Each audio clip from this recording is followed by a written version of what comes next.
Je suis très heureuse de recevoir Xavier Poussard et Régis de Castelnau. Bonjour Xavier Poussard. Bonjour Clémence, bonjour Régis, bonjour à tous les auditeurs de Toxin. Il s'agit ici d'une plainte portée par le président de la République. Et d'ailleurs, visiblement dans la plainte elle-même, il n'est pas tout à fait précisé si Emmanuel Macron a agi en qualité de président de la République ou de citoyen français, même si, quand on lit le chapitre de sa présentation, vous allez voir qu'il y a beaucoup de pages dans ce dossier de plainte, il nous laisserait à penser qu'il agit en qualité de président. Donc ça nous concerne tous. Voilà. Arrêtons-nous là-dessus 2 secondes. La plainte de 220 pages donc, a été déposée pour le 23 juillet 2025 devant la Cour supérieure de l'État du Delaware. Et donc, l'audience devait avoir lieu il y a 2 jours. C'est ça, Xavier Poussard? Oui, tout à fait. Alors, c'est toujours cette plainte qui a été déposée à l'été 2025 dans le Delaware par Emmanuel et Brigitte Macron contre Candace Owens au sujet de ses contenus sur Brigitte Macron, Oui. avec un enjeu puisque aux États-Unis il y a le principe de first source. Or, la first source, c'est mon livre qui, lui, n'est pas poursuivi pour diffamation.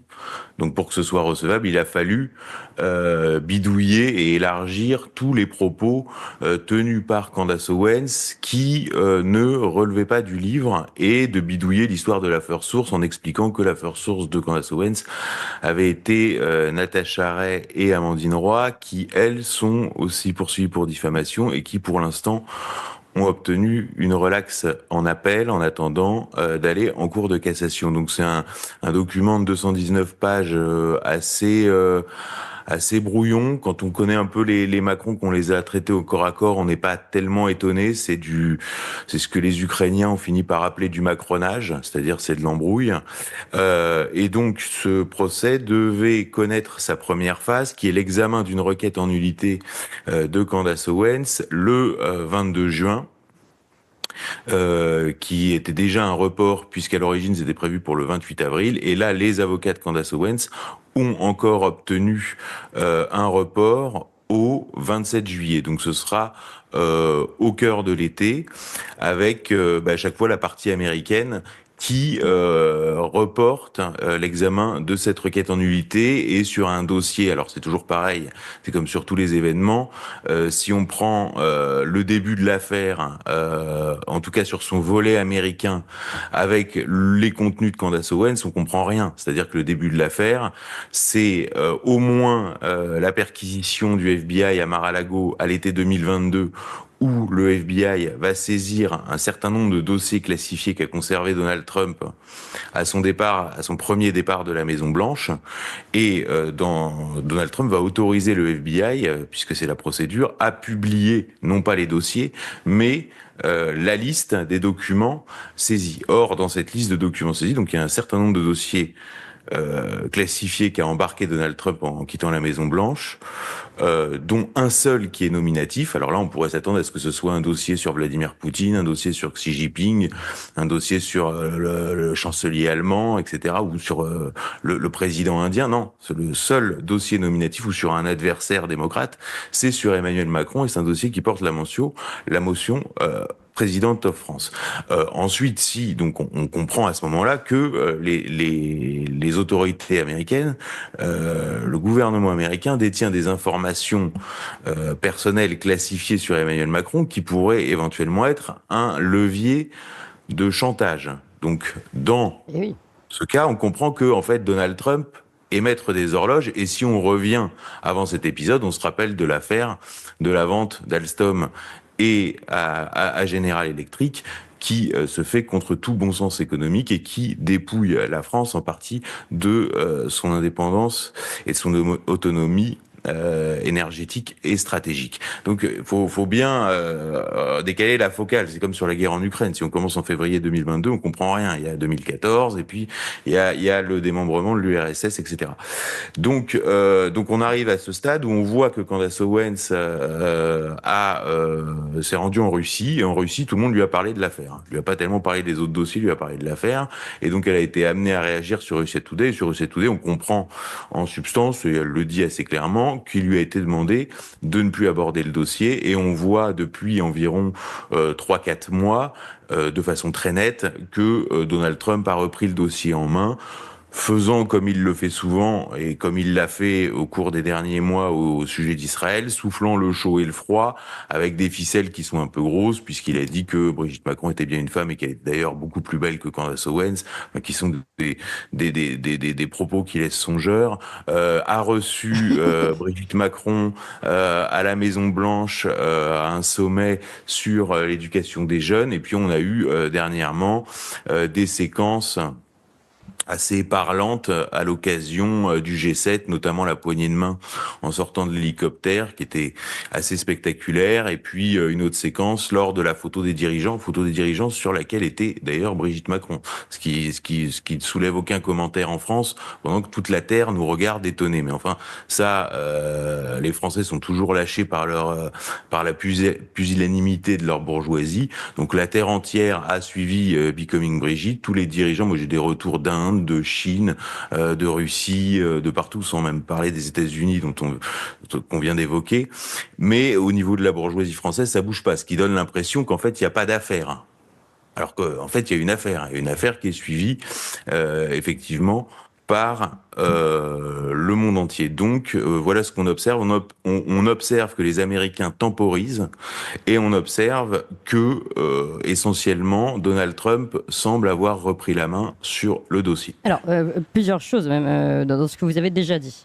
Donald Trump semble avoir repris la main. Quand vous dites ça, on peut entendre en filigrane qu'en fait, il organise un peu les influenceurs et que donc il serait toujours, malgré les différentes, on a pu le voir, certains disent chicanes, mais brouille qu'on peut voir à l'image en tout cas, et par tweet interposé, etc., entre Donald Trump, Tucker Carlson, Candace Owens. Vous considérez que derrière il y a autre chose, il y a peut-être que c'est du show, que derrière ça il y a l'organisation d'une communication. Ça, c'est un premier sujet sur lequel il faut qu'on aille. Ensuite, vous dites donc c'est Donald Trump qui a repris la main et qui a reporté, qui temporise et qui aujourd'hui donc a fait cette demande de report. Alors pourquoi chercher à faire cette demande de report? En quoi c'est intéressant dans la lignée de ce que vous disiez? C'est plus intéressant pour les Américains, pour Donald Trump, de temporiser en ce moment. Qu'est-ce qu'ils peuvent y gagner? Alors là, je suis absolument pas dans le secret des dieux. Cela dit, ce qu'on observe, moi, je vais être très très clair.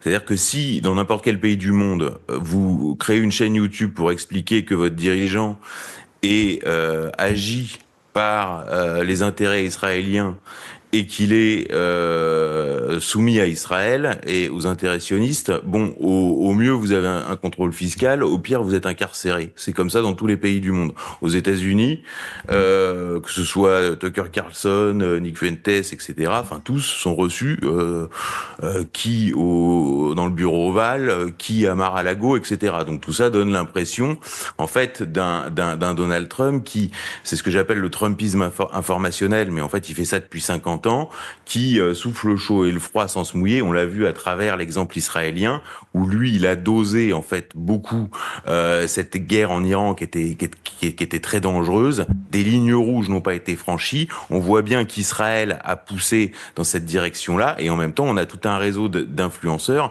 qui a été chargé de faire une sorte de hasbara inversé à travers notamment Tucker Carlson, à travers Candace Owens et d'autres. Et on a ça a produit un effet puisqu'on a une inversion complète de l'opinion publique américaine au sujet du sionisme et d'Israël, puisque traditionnellement le soutien à Israël était acquis dans l'opinion publique américaine. Alors là, on a sur un an une inversion complète, oui. Ce qui permet effectivement à Trump de pouvoir avancer sur son agenda, qui est un agenda. Vous évoquiez les chicanes en référence à Alexis Cossette. Sur ce point-là, il faut être très très clair. Il y a un document qui est publié sur le site de la Maison Blanche en décembre 2025, qui s'appelle la nouvelle stratégie de sécurité nationale. Il faut le lire, et il a été, alors, soit vous lisez l'anglais, soit vous le passez dans une IA, sinon vous le trouvez en français sur le site de Gilles Gressani, Le Grand Continent, et d'ailleurs, donc c'est un site mondialiste, et eux, dans le chapeau, ils remarquent qu'il n'y a pas une seule fois le mot Taïwan. Et donc, qui sont désignés comme adversaires de Donald Trump? C'est-à-dire que c'est l'Union européenne et l'idéologie de gauche occidentale qui la sous-tend, ainsi que l'OTAN. Donc, est annoncé un retrait de l'OTAN. Et donc, on comprend à travers ce document, comment dirais-je, que le projet de Donald Trump est assez similaire. En fait, c'est une liquidation de l'empire thalassocratique monde américain pour se recentrer sur un empire au sens strictement américain. D'où l'émergence de personnalités comme Najib Boukele, ce qui s'est produit dans le processus électoral ces derniers jours en Colombie. Donc, ce qu'on appelle tout simplement la doctrine Monroe dans un nouveau partage du monde, un nouveau Yalta avec les Russes et les Chinois de façon assez claire dans une sorte de régionalisation de la mondialisation avec une neutralisation de l'ancienne hyperclasse issue de l'ancien ordre, qui est ce qu'on peut appeler l'hyperclasse Epstein. C'est pour ça que Giorgia Meloni comprend pas quand elle dit, on comprend pas. Giorgia Meloni dit oui, Donald Trump ferait mieux de s'attaquer aux ennemis de l'Occident. Mais il faut bien comprendre que ses ennemis, c'est pas les Russes et les Chinois. C'est son adversaire désigné, c'est l'Union européenne. Donc il faut simplement lire le document et changer de braquet. Et c'est pour ça qu'on comprend, si on comprend rien, si on comprend pas ça, puisque Donald Trump passe son temps à soi-disant attaquer ses alliés. C'est pour ça qu'il a maltraité la japonaise en lui parlant de Pearl Harbor. C'est pour ça qu'il a maltraité Friedrich Merz en lui disant le 6 juin 44, c'était un jour terrible pour vous. Et l'autre s'est liquéfié parce que c'est un Allemand complexé, donc il a regardé ses pompes du haut de son mètre 90.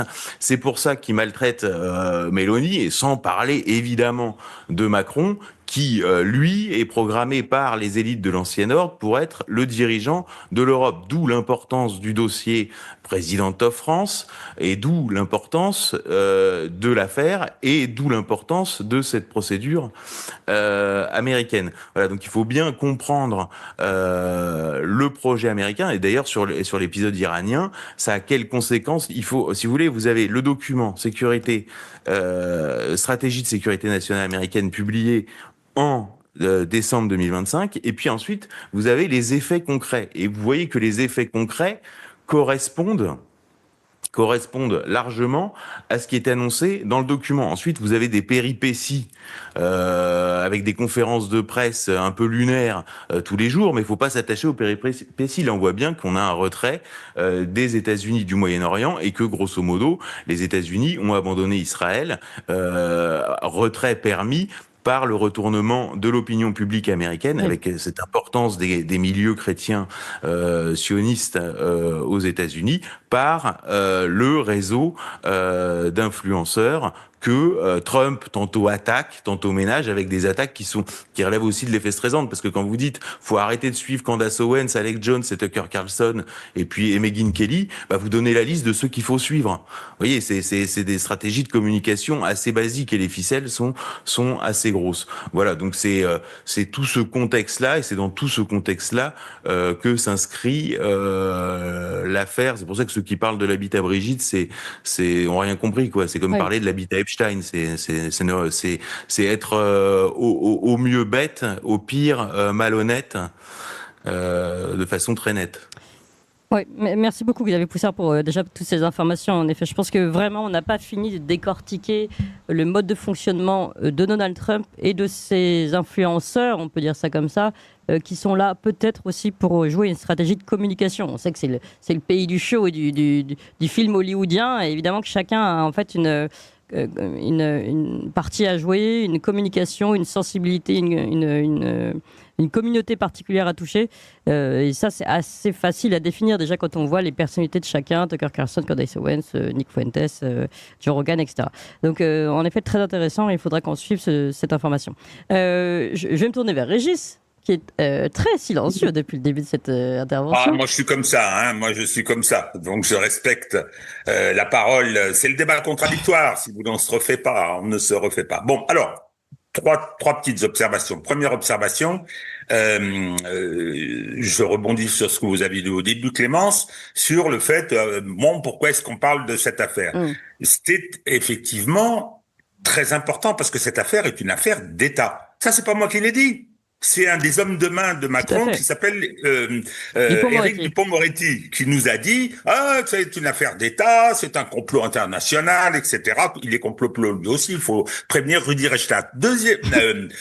Deuxième aspect, cette procédure, mais c'est inouï quand même, c'est inouï. On a le couple présidentiel qui lance une procédure de diffamation. Alors certes, les règles juridiques là-bas sont différentes de chez nous, on l'a exposé à plusieurs reprises, mais quand même, on a une personne qui se prétend diffamer, et c'est son mari qui vient l'accompagner, il le prend par la main et il fait une procédure. Oui. Il y a un principe absolu du droit qui dit, en France en particulier, en France, nul ne plaide par procureur. Imaginez-vous, ma chère Clémence, que votre époux soit diffamé, il va effectivement se plaindre devant les tribunaux, puis vous l'accompagnez. Vous l'accompagnez, vous êtes dans la procédure également, mais c'est n'importe quoi. Donc, le fait d'impliquer le président de la République, et comme le dit très bien Xavier, on ne sait pas est-ce qualité de quoi, est-ce qualité de mari, est-ce qualité de citoyen français, est-ce qualité de président de la République, c'est effectivement eux qui, dans l'instrumentalisation qu'ils ont voulu faire de cette affaire, qui les met en difficulté, parce que le livre de Xavier, sa première partie est absolument passionnante dans la mesure où, je dis pas que la deuxième l'est pas, mais la première l'est dans la mesure où il décortique le coup d'État de 2017, et vous savez que cette expression m'est très chère. Bon, donc voilà, c'est une affaire d'État extrêmement importante. Alors, Xavier fait un bilan de ce qui s'est produit dans la mise en œuvre de la stratégie trumpiste. Bien. Et effectivement, ce résultat, il est difficilement contestable. Israël est dans une situation catastrophique, et personnellement, c'est ma conviction. Je ne suis pas en train de faire une prophétie autoréalisatrice, mais je pense que l'histoire d'Israël est terminée. Que bientôt cette structure étatique particulière va historiquement disparaître. Bien. Donc ensuite il y a l'affrontement avec l'Europe, il y a la entre guillemets reconquête de l'Amérique latine qui est incontestable. Ce qui vient de se passer en Colombie, c'est un candidat trumpiste, non pas trumpiste, pro-Trump, qui a gagné contre un candidat de gauche, Gustavo Petro, en Colombie. Il y a eu d'autres événements dans l'Amérique latine. Il y a une bataille pour la doctrine Monroe. La nouvelle de 2.0. Bien. Donc, mais là où moi je divergerai de Xavier, c'est de savoir si ce bilan qui est celui-là, tout à fait incontestable, est le fruit d'une stratégie délicate mise en œuvre et voulu dès le départ par Donald Trump, ou bien si c'est le fruit des circonstances. Et Donald Trump, avec cette capacité de caméléon, il dit tout et le contraire de tout d'un jour à l'autre, avec truc social, etc. Est-ce que c'est pas... Parce que le déclenchement de la guerre d'Iran, du point de vue des États-Unis, c'est une catastrophe. Le message envoyé au monde, c'est on est mauvais, on est en déclin, on n'est pas loin du crash, si disent certains. Ce sont les Américains souvent qui le disent. Donc là, je ne sais pas si c'est vraiment la mise en œuvre d'une stratégie brillante voulue, ou bien si c'est le fruit des circonstances, des contradictions, et en particulier, et Xavier a totalement raison de rappeler ce document de 30 pages, je crois qu'on en avait parlé sur Toxin, qui a été publié et qui définit la nouvelle stratégie de sécurité, ça s'appelle comme ça. Et par conséquent, la Chine et la Russie ne sont pas les ennemis. Ça ne veut pas dire qu'on ne va pas les emmerder. Ça ne veut pas dire qu'on ne va pas continuer un certain nombre de choses, qu'on ne va pas être dans l'affrontement économique avec la Chine, mais pour autant...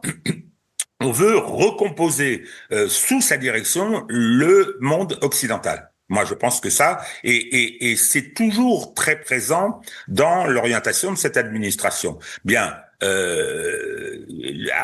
est-ce que tout ce qui s'est produit pour arriver à cette catastrophe sur Israël, par exemple, le retournement de l'opinion publique américaine, mais c'est énorme, oui, c'est absolument énorme. Et ça, et c'est en train d'embrayer dans l'Occident. Parce que quand Jill Evans vient dire les Israéliens, vous allez arrêter, qui sont en train d'essayer de saboter le processus de paix au Moyen-Orient, lorsqu'il vient leur dire le monde entier vous déteste, Et on est vos seuls alliés. Alors, Exactement. vous allez vous arrêter. Non, mais attendez, vous imaginez ça il y a un an? Non. Non, mais il y a plein de choses qu'on n'imagine pas. Mais On a un extrait de Tucker Carlson qui est assez, je peux vous le passer, pendant le G7, qui est assez fort sur le sujet. On a, je le disais, tous ces influenceurs. Là, en ce moment, on a véritablement un renversement. Tiens, passons Tucker Carlson. It's appropriate that we release the agreement, and we did send a copy to Israel, by the way. We sent Israel a copy of the agreement. Well, you sent them a copy, did you? You BCC'd them? We just reached the outline of a peace agreement with the country we are fighting with Israel without consulting Israel, bitch. That's exactly what that means. Shh, adults are talking. At one point, he said, you know, I just think it's just too... On va s'arrêter là, mais vous avez entendu la fameuse insulte. C'est des choses. En gros, il reprend un extrait de Donald Trump qui dit qu'il a envoyé une copie à Israël pendant l'accord du G7 et lui dit: ah oui, vous lui avez envoyé une copie, vraiment, vous les avez mis en copie cachée alors qu'on vient juste d'arrêter les grandes lignes d'un accord de paix, etc. Et vous envoyez à Israël, et il dit le fameux bitch. Donc c'est quand même c'est quand même des choses qu'on n'aurait jamais vues avant. Et moi, en ce moment, je suis très, très étonnée par ce qui se passe aux États-Unis. Je ne suis pas sûre que ceux qui ne suivent pas les réseaux ou les informations américaines suivent ça depuis chez nous. Mais il y a véritablement un retournement en ce moment de l'état d'esprit américain concernant leur allié israélien, ça c'est certain. Je vais tout à fait dans votre sens, Régis. C'était juste pour illustrer. Bon, alors, et ce retournement est permis par ce réseau d'influenceurs de façon très simple. C'est-à-dire que Tucker Carlson dit ça, et à côté de ça, il est tous les 4 matins dans le bureau ovale. Donc, mais ça, c'est sûr, depuis... attendez, ah oui, non, mais c'est... Encore dernièrement, parce que... Suivez l'activité. Enfin, je veux dire, moi, je suis pas à l'Élysée, souvent. Vous voyez, je suis rarement dans le bureau d'Emmanuel Macron, si vous voulez. Donc voilà. Donc de la question de la stratégie que posait Régis, et que la question que se posent tous les observateurs, puisqu'en fait la question, quand on est un observateur, c'est la question de la prospective, puisqu'après vous avez des acteurs économiques, qu'est-ce qu'on fait, vers où on va. La question de l'enjeu pour Donald Trump, en fait, c'est de maquiller une défaite qui est la défaite de l'empire thalassocratique américain en victoire, en se recentrant donc sur cette doctrine Monroe. Mais il y a beaucoup de précédents historiques. Chez nous, on a quelqu'un qui a fait ça de façon merveilleuse, c'est-à-dire qu'on se fait passer dessus par les Allemands en 40, par les Américains en 44, et à la fin, on est à la table des vainqueurs. Ça s'appelle De Gaulle. Donc il le fait une fois. La deuxième fois, on perd l'Indochine, on perd l'Algérie. De Gaulle, 5e République, on transforme encore une défaite en victoire. En Turquie, un exemple très connu, c'est-à-dire que la Turquie perd l'Empire ottoman, c'est-à-dire que la Turquie n'est plus rien, quoi. Elle perd son empire, qui était un empire méditerranéen et un empire monde et un empire spirituel, et arrive Atatürk, qui est considéré comme un des plus grands personnages de l'histoire turque. Et donc, c'est ça ce que doit faire Trump. Alors ensuite, de savoir si c'est calculé, c'est la question de la nature du Trumpisme. Oui. Qu'est-ce que disent les gens qui soutiennent ce qu'on appelle Q, c'est-à-dire ce qui est popularisé en France par Alexis Cossette ou par Stanislas Berton. C'est-à-dire que Trump, en fait, est chargé par des parties importantes de l'État profond, essentiellement au Pentagone et dans le renseignement, d'incarner ce virage et de négocier avec les Russes et les Chinois pour un nouveau partage du monde et de liquider l'hyperclasse Epstein. Bon, ça c'est quelque chose de rationnel. C'est quelque chose de rationnel. La différence, si vous voulez, quand Poutine arrive au pouvoir en Russie, c'est le KGB qui reprend la main après les errements des années Helsinki. Mais si vous voulez, vous êtes sur une population russe qui a été formée en URSS. Donc, ok, c'est pas des super entrepreneurs libéraux, c'est pas des Alain Madelin, mais enfin, c'est des adultes. Alors que le peuple américain, je suis désolé de le dire, mais c'est des enfants de 12 ans. Et donc, il faut leur raconter des histoires de super-héros. Donc, c'est pour ça qu'ils ont tous, que Musk a un look de super-héros, que Trump a un look de super-héros, et on invente ce truc Q, qui est une marque auquel peut s'identifier le public américain. Et c'est pas fait pour nous. C'est fait pour le public américain dont l'univers mental est un film de super-héros. Oui, Xavier Poussard, je dirais Q, pour moi, c'est la revanche des des petits blancs moyens américains qui ont été oubliés dans les derniers récits américains. Moi, j'ai lu en effet le livre de Stanislas Berton, enfin la traduction là. On a vraiment l'impression que ça vise ces gens-là qui sont aujourd'hui souvent qui n'ont plus de boulot, pour qui la vie est difficile et qui passent leur temps sur les réseaux. C'est aussi un vecteur d'espoir pour ce qu'ils appellent les anons, c'est-à-dire les gens qui sur Internet. Et d'ailleurs, moi, quand j'avais travaillé sur Epstein sur la première phase de diffusion des documents en 2019, j'avais travaillé justement pour voir des sources, etc., sur le forum 8chan, sur lequel la nébuleuse Q agissait, et j'étais surpris du niveau d'information. Alors c'était un peu anarchique, mais il y avait des choses qu'on pouvait recouper. Enfin, c'était pas inintéressant. Donc, faut pas balayer ça.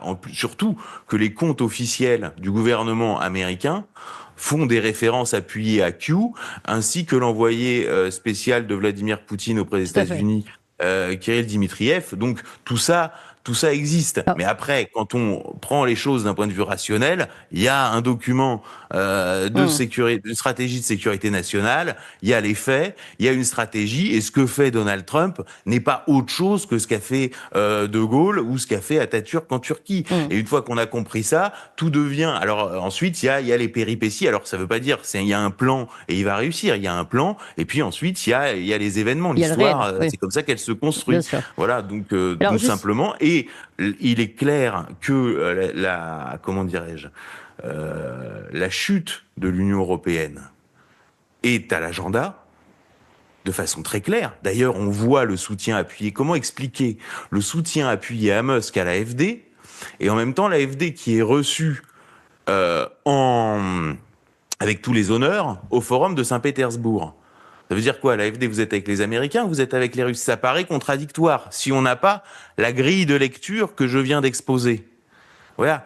Et clairement, au niveau de la France, on voit qu'il n'y a pas d'interlocuteur, puisque Bannon a dit à Bardella qu'il ferait absolument jamais rien, puisque Bardella avait refusé, puisque Bannon avait été accusé, enfin il avait levé le bras, donc accusé de faire un salut nazi, et Bardella avait dit, puisque c'est comme ça, je participe pas. Et les Américains ont dit clairement, et Bannon l'a redit sur France 2, Bardella ne fera jamais rien. Donc ni pour les Russes, ni pour les Américains, ni pour personne, Bardella n'est à l'agenda, à part pour Paris Match de Bernard Arnault. Mais sinon, dans le reste du monde, ce type n'est pas à l'agenda. Faut se réveiller. Voilà. Et on voit que l'agenda pour que ce soit les Russes, les Américains, ou c'est-à-dire le reste du monde, dans ce monde qui est en train de se mettre en place, qu'on le veuille ou non, puisque nous sommes 67 millions. Et le reste de l'humanité, c'est 9 milliards, ou 8 milliards, je sais pas combien. L'agenda, c'est Emmanuel et Brigitte Macron et la construction de ce personnage. Et les Américains sont bien placés pour le savoir, puisque le coup d'État de 2017, c'est exactement comme le coup d'État du Maïdan en 2014. Sauf que, encore une fois, les Américains, à l'époque, donc c'était une autre faction de l'État profond américain, s'appuient sur les forces en présence. Donc, si vous voulez, quand vous faites un coup d'État en Ukraine, vous vous appuyez sur la rue nationaliste ukrainienne. Quand vous faites un coup d'État en France, vous appuyez sur les réseaux pédophiles de la haute administration socialiste. Voilà, c'est juste une différence de réalité. Et donc, d'un côté, ça va donner ce qui s'est passé en Ukraine, et d'autre côté, ça donne ce qui se passe en France. Donc les Américains sont bien placés pour le savoir, puisqu'ils sont à la manœuvre du coup d'État de 2017.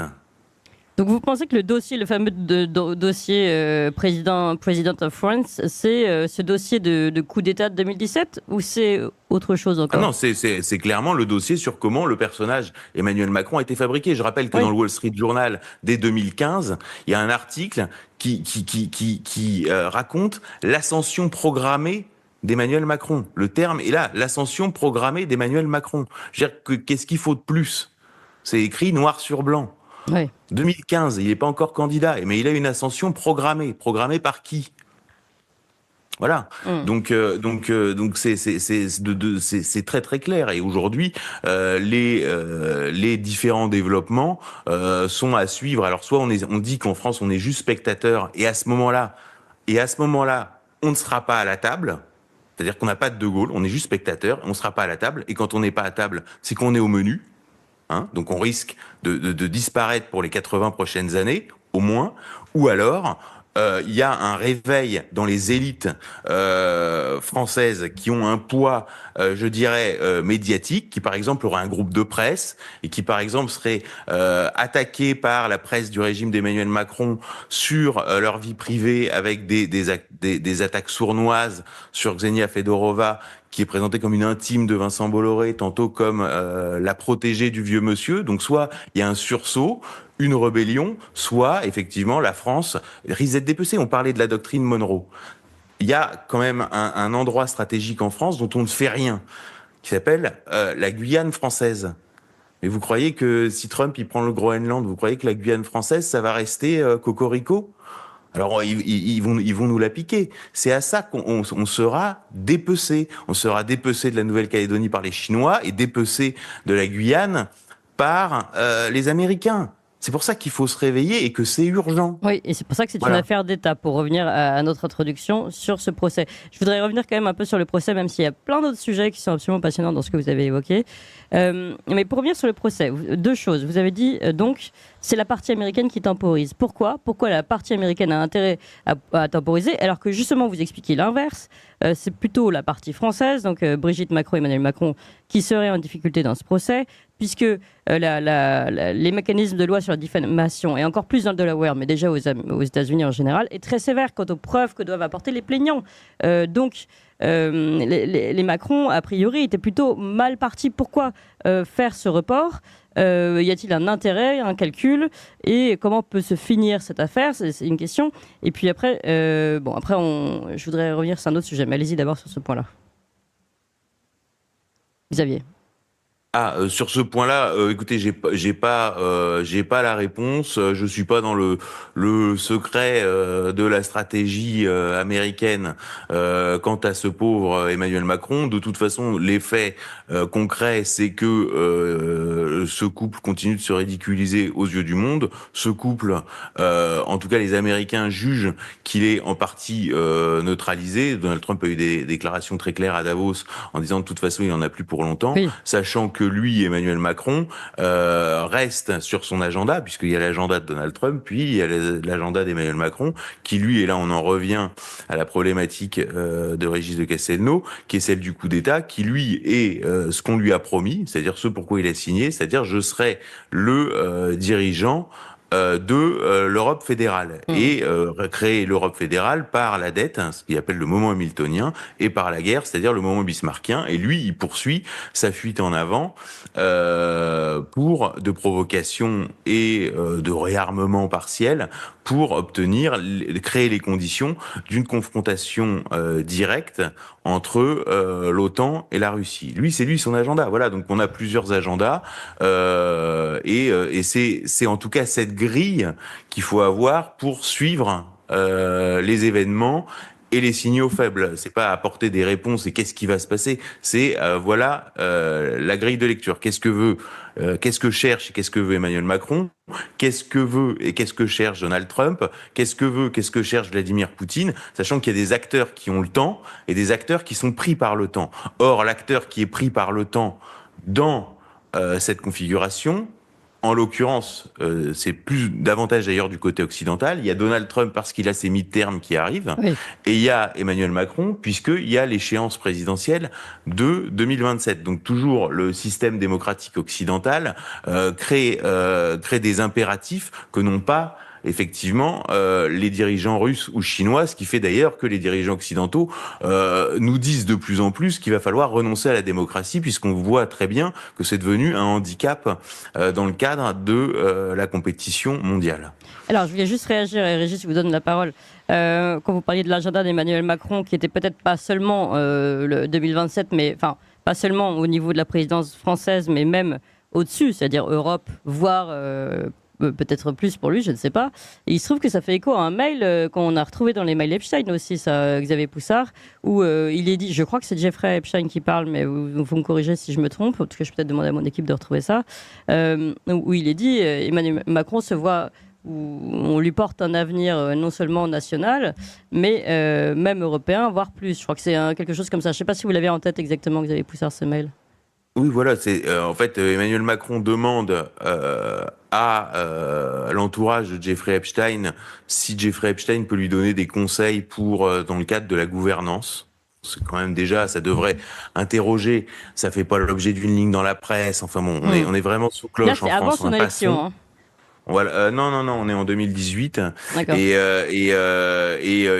Emmanuel Macron est présenté à l'été 2018 à Jeffrey Epstein en lui disant il veut diriger l'Europe, peut-être même le monde. Ouais, voilà. c'est Donc ça. le nom de l'interlocuteur est biffé, donc peut-être que dans une prochaine phase de divulgation, on aura le nom de cet interlocuteur.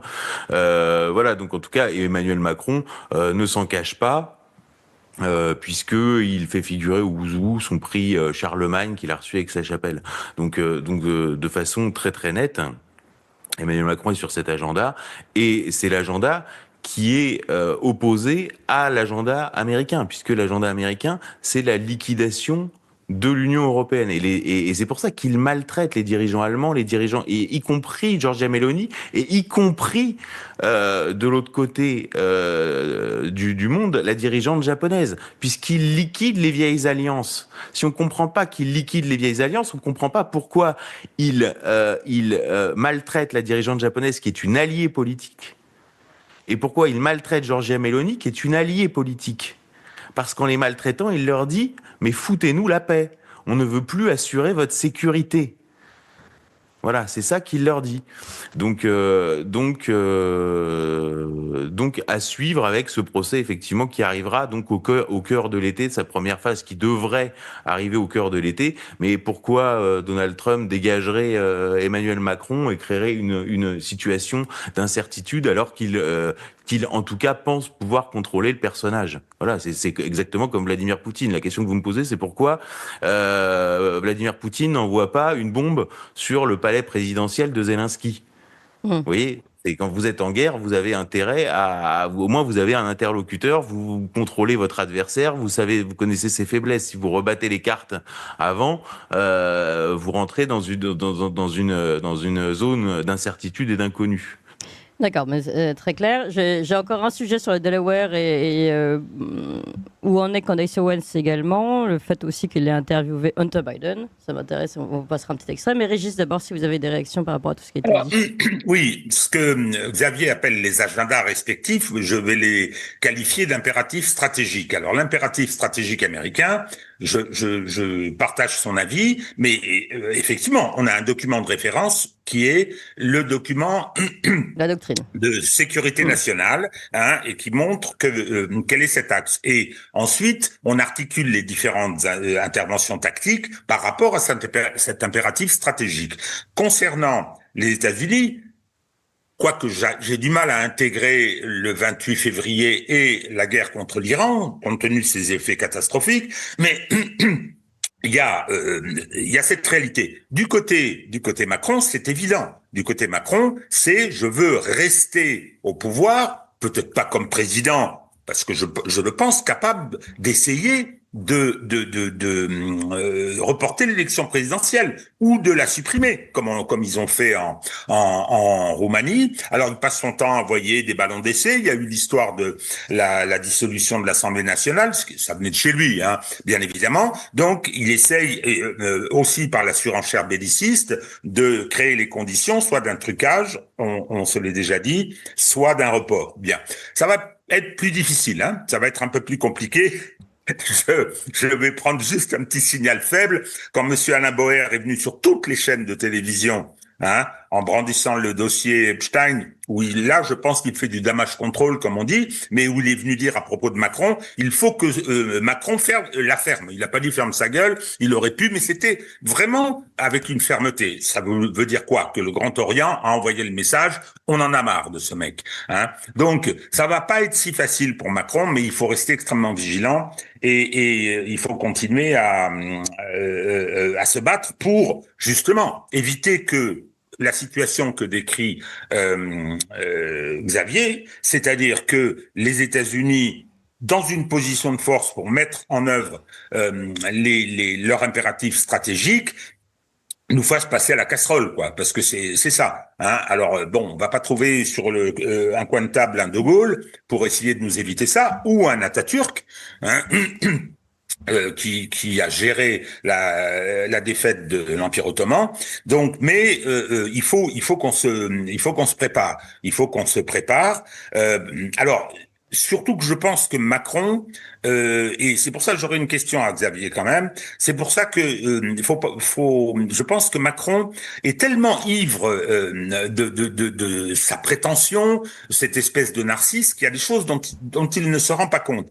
Il est clair que si son projet de maintien au pouvoir sous une forme ou sous une autre ne peut pas arriver, ne peut rencontrer le succès, il est en risque. Cet homme finira en prison. Il finira en prison. Il suffit de voir là les conséquences de l'affaire Liana et ça ne nous éloigne pas du sujet où naturellement il a fait porter la responsabilité non pas à la catastrophe des moyens, non pas à la responsabilité des dirigeants, ce sont les magistrats.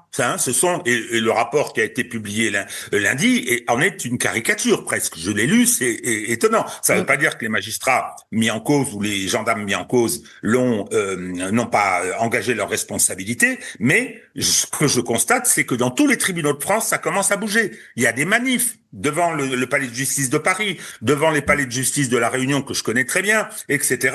Donc, le jour où, s'il est affaibli, s'il met un genou à terre, ils le massacreront parce que ce sera le moyen de redorer leur blason et de se faire excuser le fait qu'il l'ait porté au pouvoir, qu'il l'ait soutenu, qu'ils aient matraqué les oppositions parce que vous connaissez ma thèse, c'est ce qu'ils ont toujours fait. Donc, mais je pense qu'il ne se rend pas compte. Je pense qu'il est plus affaibli qu'il ne l'imagine lui-même.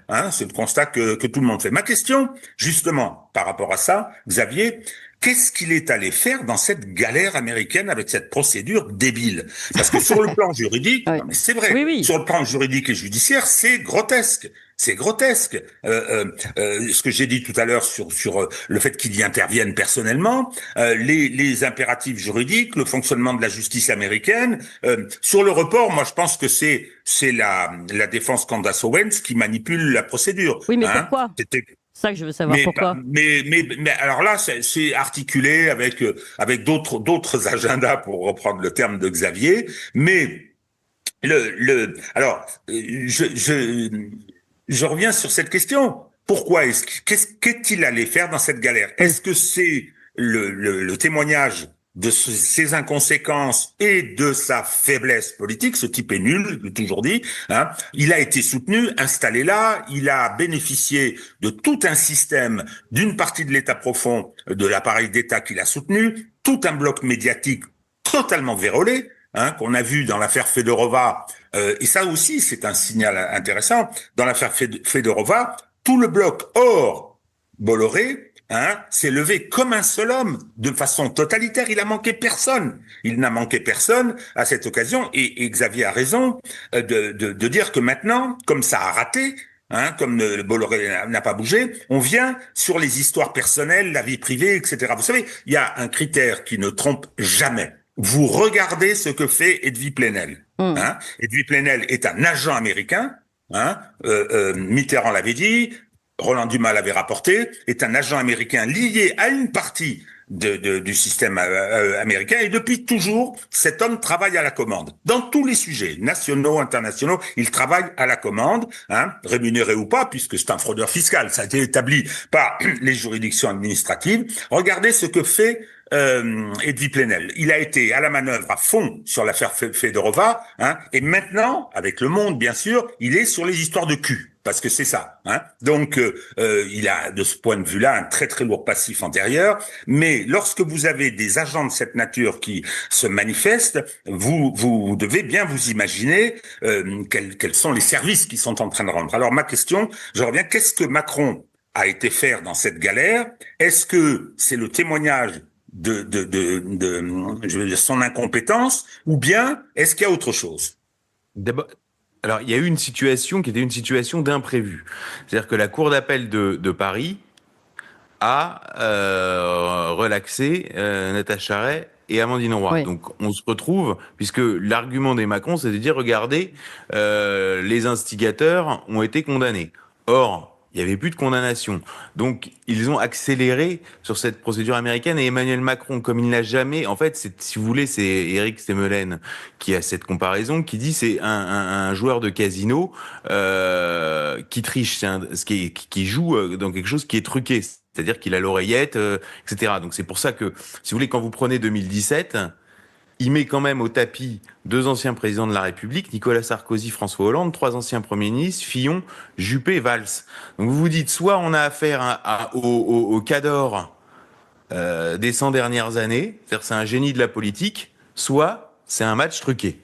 Et le problème du type qui joue en match truqué depuis qu'il est à l'atelier théâtre, en gros, c'est que le jour où il tombe face à un vrai adversaire, eh ben, il déraille. Et moi, je l'ai vu dérailler en direct. C'est-à-dire que quand on médiatise la première phase de l'enquête en liaison avec Zoé Sagan, et qu'à ce moment-là, Emmanuel Anison doit sortir son livre, qui est un livre ambigu, qui se présente comme un débunkage, mais qui est très ambigu puisqu'il contient des informations. Ah oui, l'Élysée arrive à avoir les épreuves. Et là, Emmanuel Macron devient dingue. C'est-à-dire qu'il va sur TF1. Ceux qui disent que ma femme est un homme, c'est le pire souvenir de président de la République. C'est-à-dire qu'il est KO. Faut voir la vidéo. Et c'est de cette déclaration-là et de sa reprise à l'international que le dossier arrive aux États-Unis. Donc en fait, c'est pour ça que c'est pour ça que je passe ce message à Vincent Bolloré, qui est aujourd'hui attaqué sur Fedorova comme avec les mêmes sous-entendus sur la vie privée, puisqu'il y a toujours une morale. Sur Fillon, c'était l'argent. Sur Fedorova, c'est les intérêts nationaux. Mais comme on sait bien, la morale, c'est souvent le passeport de la médisance. Et derrière les attaques contre François Fillon et contre Vincent Bolloré aujourd'hui, il y a beaucoup de médisance et beaucoup de coups sous la ceinture. Et Emmanuel Macron, donc d'abord, a voulu gagner du temps avec cette plainte aux États-Unis, parce que le commun des mortels se dit, s'il porte plainte aux États-Unis, c'est que quand même, il doit pouvoir présenter quelque chose. Puis ils font dire à l'avocat, Tom Clare sur la BBC, on présentera des preuves scientifiques. Oui, tout à fait, il y avait ça. Oui. Preuves scientifiques, tout le monde ferme sa gueule. Voilà, ça s'arrête là. Donc il gagne du temps. Et Emmanuel Macron est dans une fuite en avant, donc il doit gagner du temps sur ce plan-là et être dans une fuite en avant. Donc là, les Américains lui disent, tu veux gagner du temps ? On va gagner du temps. Donc là, il est on le fait cuire, comment dirais-je, à feu doux. Voilà. Et lui, Emmanuel Macron, sur son agenda d'aller vers la guerre, il est, pour reprendre la métaphore de Thomas Sankara, il est comme le cycliste qui est sur une montée avec le vide de chaque côté. C'est-à-dire que s'il arrête de pédaler, il tombe. Donc c'est pour ça que c'est à la fois un homme très fragile et sa fragilité en fait un homme dangereux. Au niveau de la médiatisation, moi j'ai ramené la terre entière sur le dossier. C'est-à-dire que là, il y a eu un documentaire de France 5, très mauvais d'ailleurs, mais qui avait Tiens, on va regarder si vous voulez le petit... on va regarder juste le petit... Comment ça s'appelle ? La petite bande-annonce du dernier documentaire La Fabrique du mensonge. Inédit sur France Télévisions. Une abominable rumeur prétend que la première dame est un homme. Là, bien évidemment, c'est un mensonge. Une théorie à l'ampleur internationale. Brigitte Macron has a penis. I'm sorry. Ça fait longtemps que j'ai aucune interrogation sur Brigitte Macron. On n'a aucune photo d'adolescence. Je comprends pas, ça pourrait être vachement simple, de la protéine plate. Avec un seul but. Éroder encore davantage la confiance à l'égard des institutions, des médias. C'est destiné à blesser et atteindre une femme dans ce qu'elle peut avoir de plus intime. Si on démolit Brigitte, naturellement on démolit Macron. La Fabrique du mensonge, un documentaire suivi d'un débat présenté par Thomas Negaroff. Dimanche prochain dès 6h sur France.tv et à 21h10 sur France 5. Oui. Bon, attendez, moi, juste une seconde, promis, Clémence. Oui. J'ai une certaine expérience de l'Union soviétique, où mon dernier voyage datait de décembre 90, un an avant la chute, et donc je regardais bien évidemment la télévision, puis je discutais, j'avais plein d'amis là-bas c'était assez schizophrène, hein. Ils savaient tout, mais on faisait semblant. Mais jamais la télévision soviétique ne se serait permis cette espèce de propagande inepte, cette dramatisation. Mais enfin, je comprends pas comment les gens qui ont participé ça du service public se regardent dans une glace le soir. Hein. Franchement, je suis pas d'accord parce que Régis, je trouve que moi, je regarde ce documentaire-là avec le degré de compréhension qu'on a, notamment avec la lecture des livres tels que celui de Xavier Poussard. Je trouve qu'ils se mettent en danger, hein, parce qu'il y a quand même des éléments là-dedans, même dans ce qu'on a entendu là dans la bande-annonce, qui montrent qu'il y a des zones troubles, il y a des zones fragiles pour la présidence. Mais Xavier Poussard. Oui, donc c'est un documentaire auquel j'ai pas répondu à leur demande parce que ça s'appelle La fabrique du mensonge, donc c'est pas compliqué. Quelqu'un qui a une fabrique de chocolat, ça fabrique du chocolat. Bon, une fabrique du mensonge, ça fabrique quoi? Donc je leur ai dit, bon, vous savez, moi j'aurais bien aimé participer, mais les Macron vous ont pas attendu pour fabriquer le mensonge, quoi. Vous passez un peu. Puis en plus c'est vraiment une Ligue 2, quoi. France 5, La fabrique du mensonge. J'avais fait Le Monde, BFM, Le Nouvel Obs. Enfin bon, j'avais tous fait, quoi. Donc France Inter, donc j'allais pas faire une Ligue 2, quoi. Ensuite, bon, voilà, il y a l'aveu de Dupond-Moretti, puisque Dupond-Moretti, alors ce qui est, ça, d'ailleurs, ça ne choque personne, c'est-à-dire qu'en fait, l'idée de Dupond-Moretti, ce qui est fascinant, c'est-à-dire que l'idée de Dupond-Moretti, c'est qu'en fait, c'est un complot international de l'extrême droite, parce que Candace Owens a rencontré Marion Maréchal en 2019. Mais là, je dois dire que le 2 juin, il y avait la soirée annuelle de l'ambassade d'Italie à Paris. Il se trouve que Marion Maréchal a épousé un Italien. Il se trouve qu'Éric Dupond-Moretti est binational italien. Et il se trouve que Éric Dupond-Moretti et Marion Maréchal se sont croisés à la soirée de l'ambassade d'Italie à Paris. Est-ce que ça fait... est-ce que ça, après il citait Luard, oui, dans la vie, il y a des, je sais pas quoi, il n'y a pas de hasard, il y a des rencontres, enfin bon, avec son grand phrasé comme ça, mais enfin tout ça est dérisoire, surtout qu'aujourd'hui avec les moyens d'internet, moi dès qu'ils ont sorti Dupond-Moretti, puisqu'on a appris que c'était Dupond-Moretti qui était chargé d'accompagner la partie américaine, j'ai donné le CV d'Éric Dupond-Moretti à Candace Owens et on a fait des millions de vues, c'est-à-dire qu'à travers le monde, Éric Dupond-Moretti, c'est l'avocat du crime organisé et des pédophiles que les Macron dans une France corrompue ont nommé garde des Sceaux. Voilà, donc ça s'arrête là. On va pas.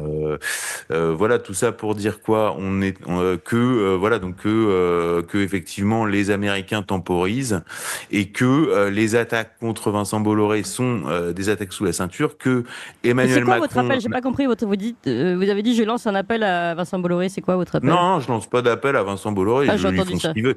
Il fait ce qu'il veut. S'il veut finir comme parce que il s'arrête pas. C'est le problème des Macron, c'est que si vous voulez, ils s'arrêtent pas. C'est-à-dire que dès qu'ils sentent la faiblesse, ils vous massacrent. Ah oui. Ils vous massacrent. C'est ce qui est arrivé à Zoé Sagan, c'est ce qui est arrivé à Fillon, c'est ce qui est arrivé à tous les autres. C'est-à-dire qu'après, ils les humilient et ils les massacrent. C'est arrivé à tous. Et toute la classe politique et tout le microcosme le sait. Et c'est pour ça que le jour où il aura un genou à terre, tout se retournera. Tout se retournera et très très violemment, ce que disait Régis au sujet de la magistrature. Mais Emmanuel Macron donc n'a pas le choix d'avancer, n'a pas le choix d'aller au bout de sa fuite en avant. Et si la France ne veut pas être démembrée et disparaître de l'histoire pour les 80 prochaines années, il faut, pour le dire vulgairement, se sortir les doigts du cul.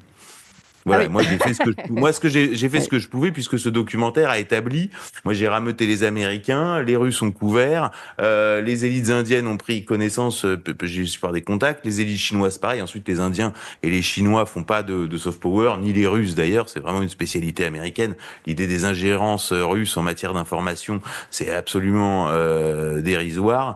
Donc le documentaire établit que 4,2 milliards d'habitants de la Terre, ils ont fait une étude, alors je sais pas comment, ont été exposés aux conclusions de Devenir Brigitte, c'est-à-dire le détournement de mineurs et l'usurpation d'identité. Donc 4,2, ça a touché 4,2 milliards d'individus.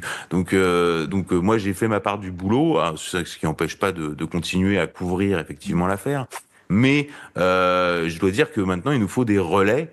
Il nous faut des relais en France et en plus c'est des relais qui ont intérêt à être des relais puisque comme je le dis ils seront d'abord dépecés par Macron puis ensuite ils seront les victimes du dépeçage de la France. Donc c'est une donnée complètement objective. Alors, ma dernière question... J'ajouterai, Clémence, excusez-moi, promis, c'est la dernière fois.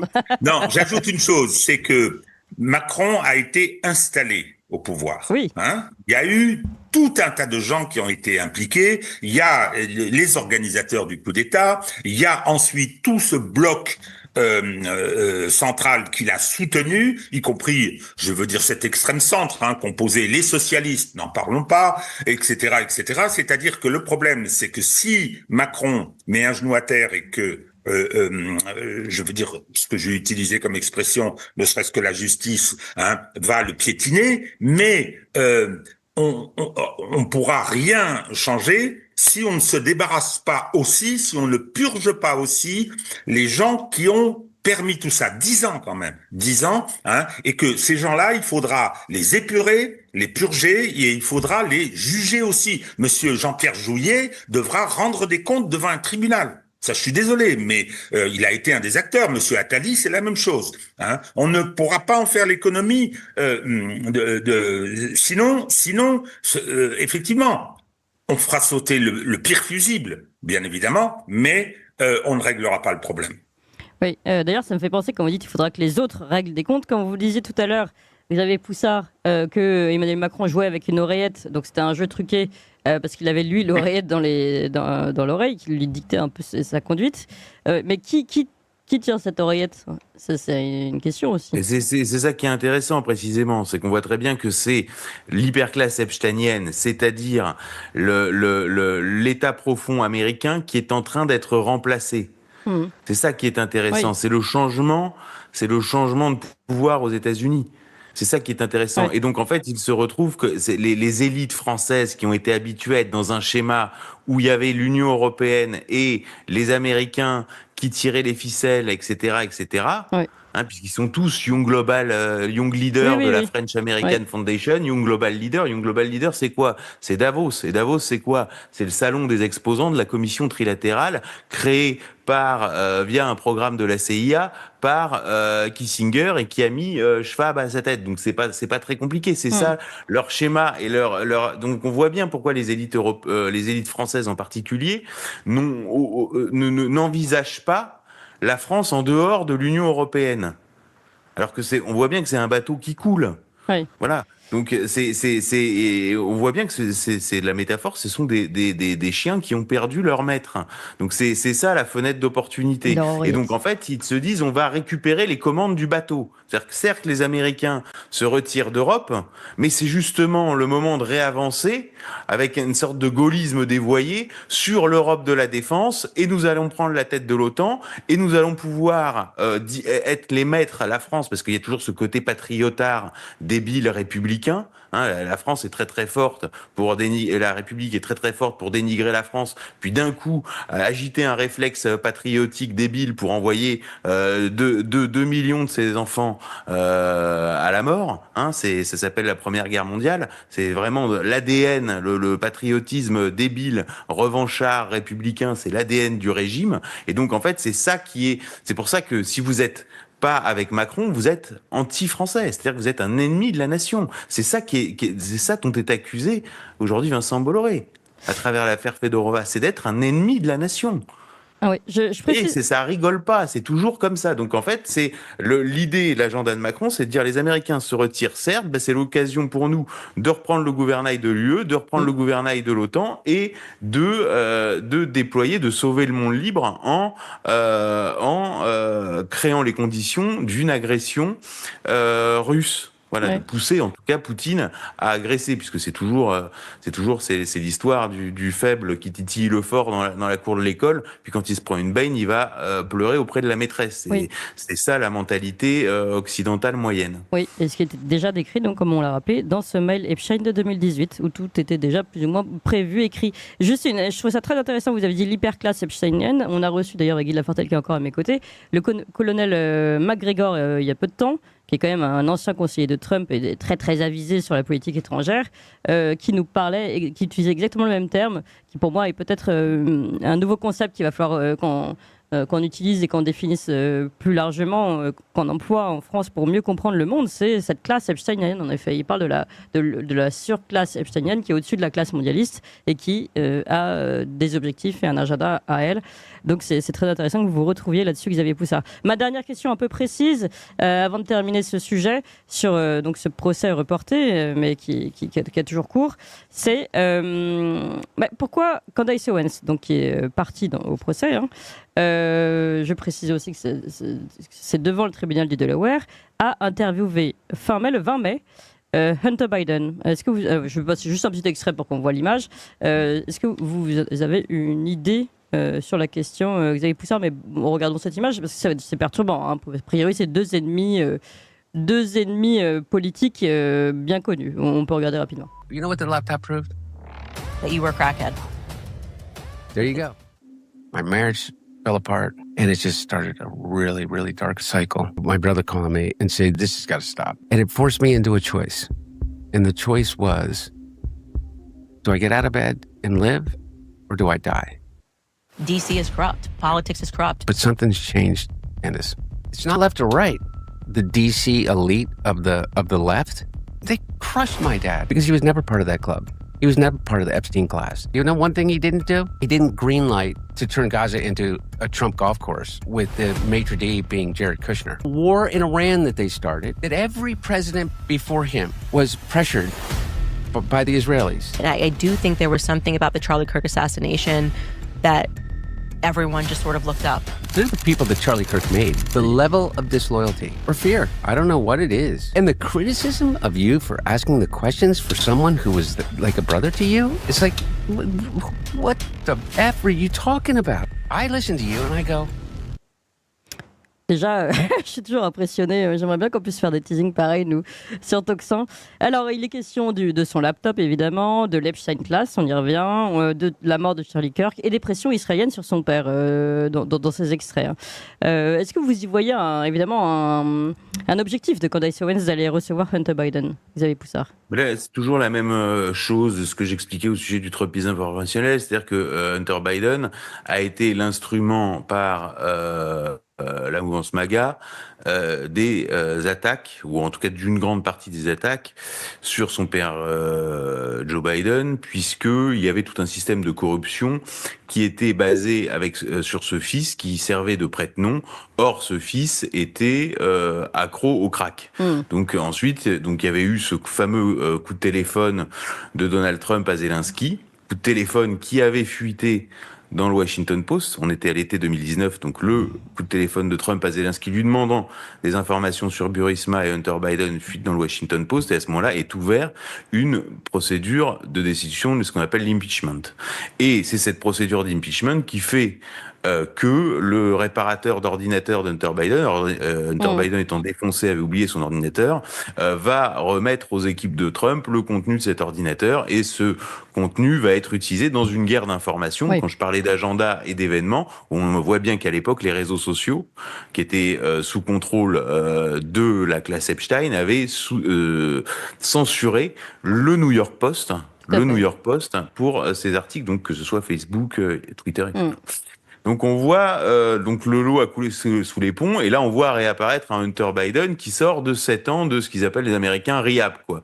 C'est-à-dire qu'il est abstinent aux drogues depuis 7 ans, et il vient chez Candace Owens s'exprimer, etc. Bon, donc déjà, de toute façon, c'est toujours la même chose, c'est-à-dire quand il y a un pouvoir qui se retourne, ça peut effectivement créer des vocations. Peut-être qu'un jour, vous aurez le fils de François Hollande sur Toxin vous raconter que ce que son père lui avait dit pendant les fausses négociations des accords de Minsk. Ségolène Royal sur Toxin, figurez-vous. Voyez. Qui sait, oui, voilà, il y a déjà eu Ségolène Royal sur Toxin. Vous voyez, les choses bougent. Natacha Polony aussi. Enfin voilà, les choses bougent. Hein, donc ça crée des vocations.